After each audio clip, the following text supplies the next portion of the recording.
SK Super TMT, the long life TMT.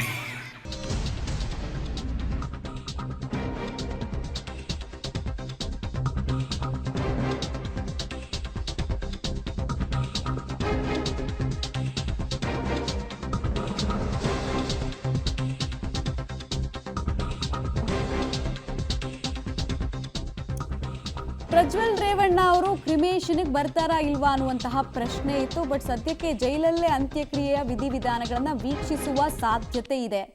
ಜೈಲು ಮುಖ್ಯ ಅಧೀಕ್ಷಕರಿಗೆ ಈ ಕುರಿತಂತೆ ಅವರು ರಿಕ್ವೆಸ್ಟ್ ಮಾಡಿಕೊಂಡ್ರೆ ಟಿವಿ ಫೆಸಿಲಿಟಿಯನ್ನು ಕೊಡಬಹುದು. ಪೆರೋಲ್ ಮೇಲೆ ಒಂದು 15 ದಿನ ಆಚೆ ಬರಬಹುದು ಅನ್ನೋ ನಿರೀಕ್ಷೆ ಇತ್ತು. ಬಟ್ ಅದಕ್ಕೂ ಕೂಡ ಕೆಲವು ಕಾನೂನಾತ್ಮಕ ಅಡೆತಡೆಗಳು ಇರಬಹುದು ಅಂತ ಹೇಳಲಾಗ್ತಾ ಇತ್ತು. ಈಗ ನೋಡಿದ್ರೆ ಪ್ರಜ್ವಲ್ ರೇವಣ್ಣ ಆಲ್ಮೋಸ್ಟ್ ಬರೋದು ಡೌಟು, ಬರಲ್ಲ ಅನ್ನೋದು ಗೊತ್ತಾಗ್ತಾ ಇದೆ.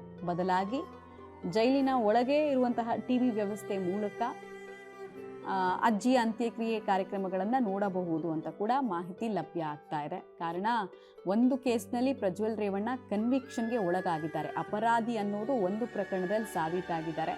ಇನ್ನೂ ಕೆಲ ಪ್ರಕರಣಗಳು ಪೆಂಡಿಂಗ್ ಇರೋದ್ರಿಂದ ಅವರಿಗೆ ಸದ್ಯಕ್ಕೆ ಪರೋಲ್ ಸಿಗೋದು ಡೌಟ್ ಅಂತ ಹೇಳಲಾಗ್ತಾ ಇತ್ತು. ಅಂತಿಮವಾಗಿ ನ್ಯಾಯಾಧೀಶರ ವಿವೇಚನೆ ಅಂತೆಲ್ಲ ಮಾತನಾಡಲಾಗ್ತಾ ಇತ್ತು. ಆದರೆ ಇಲ್ಲಿ ತನಕ ಕೋರ್ಟ್ಗೆ ಅರ್ಜಿಯನ್ನೇ ಪ್ರಜ್ವಲ್ ರೇವಣ್ಣ ಸಲ್ಲಿಸಿಲ್ವಂತೆ.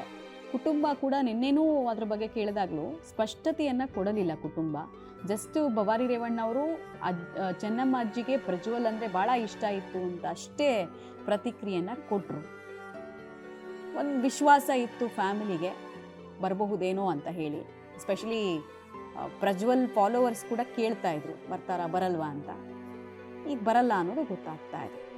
ಇನ್ನೊಂದು ಕಡೆಗೆ ನಾವು ಹೇಳ್ತಾ ಇದ್ವಿ ನಿಮಗೆ, ಯಾವತ್ತಿಗೂ ಕೂಡ ಆದರ್ಶಪ್ರಾಯವಾದ ಅಧ್ಯಾಯವನ್ನು ಬದುಕಿದವರು ಚೆನ್ನಮ್ಮ ಅವರು ಅಂತ. ಯಾಕಂದರೆ ಪತಿಯ ಅಧಿಕಾರದ ಉತ್ತುಂಗತನವನ್ನು ಕೂಡ ನೋಡಿದ್ರು. ಆದರೂ ನೆಲದ ಮೇಲೆ ಕಾಲಿರ್ತಾ ಇತ್ತು. ಕೆಲವರಿಗೆ ಒಂದು 4 ಸಾಧನೆ ಮಾಡಿ ನೆಲದ ಮೇಲೆ ಕಾಲಿರಲ್ಲ, ಹಾಗೆಲ್ಲ ಇರಲಿಲ್ಲ ಅವರು. ಸಂಕಷ್ಟದ ಸುಳಿ ಇದ್ರೂ ಕೂಡ ಧೈರ್ಯ ತುಂಬೋ ಕೆಲಸವನ್ನು ನಿರಂತರವಾಗಿ ದೇವೇಗೌಡರ ಬದುಕಿನಲ್ಲಿ ಮಾಡಿದ್ರು. ಆಧುನಿಕ ರಾಜಕೀಯ ಇತಿಹಾಸದಲ್ಲಿ ಒಂದು ಅಪರೂಪವಾದ ಆದರ್ಶಪ್ರಾಯವಾದ ಅಧ್ಯಾಯಕ್ಕೆ ತೆರೆ ಬಿದ್ದಿದೆ. ಆದರೆ ಇದರಲ್ಲಿ ನಾವು ಕಲಿಬೇಕಾಗಿದ್ದು ತಾಳ್ಮೆ ಮತ್ತು ಕ್ಷಮಿಸುವ ಗುಣ ಹಾಗೂ ವೈರಾಗ್ಯ. ಯಾವ ಹಂತದಲ್ಲಿ ಯಾವುದು ಮುಖ್ಯವಾಗುತ್ತೆ ಅನ್ನೋದನ್ನು ನಿರರ್ಮಳ ವ್ಯಕ್ತಿತ್ವದ ಮೂಲಕ ತೋರಿಸಿಕೊಟ್ಟಿದ್ದಾರೆ ಚೆನ್ನಮ್ಮ.